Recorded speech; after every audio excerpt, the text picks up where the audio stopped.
আজকে কি টিফিন বানালাম দেখো। আজকে ম্যাগি ভাজা করেছি। তো অনেক দিন ধরেই করা হয় না ম্যাগি ভাজাটা, এই ম্যাগি করে দিই ওদের। তো আজকে ম্যাগি ভাজাটা করলাম।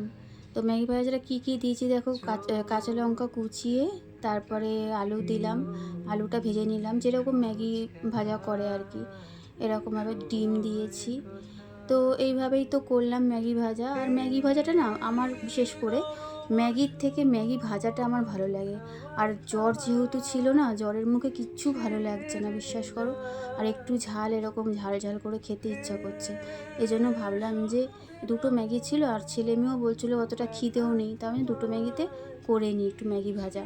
তো কীরকম লাগছে বলো, কীরকম হয়েছে রান্নাটা। যাই হোক, আমরা সব ভালোবাসি এই ম্যাগি ভাজাটা খেতে। তো ম্যাগির থেকে ম্যাগি ভাজাটা খেতেই ভালোবাসি। তো তোমাদের কীরকম লাগছে বলো। এবার তারপরে তো আস্তে আস্তে রান্না করতে চলে আসবো।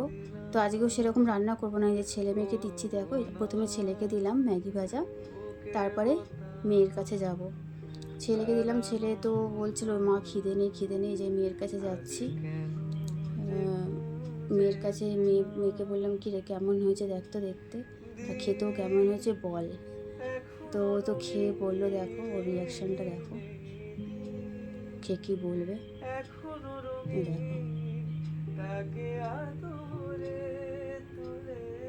দেখেছো রিয়াকশানটা দেখো কত। তারপরেই ও আমার মেয়ে বললো মা একটু কুরকুরে মাখা করবো। অনেক দিন ধরেই বলছিল, 2-3 দিন ধরে কুরকুরে প্যাকেটটা ছিল।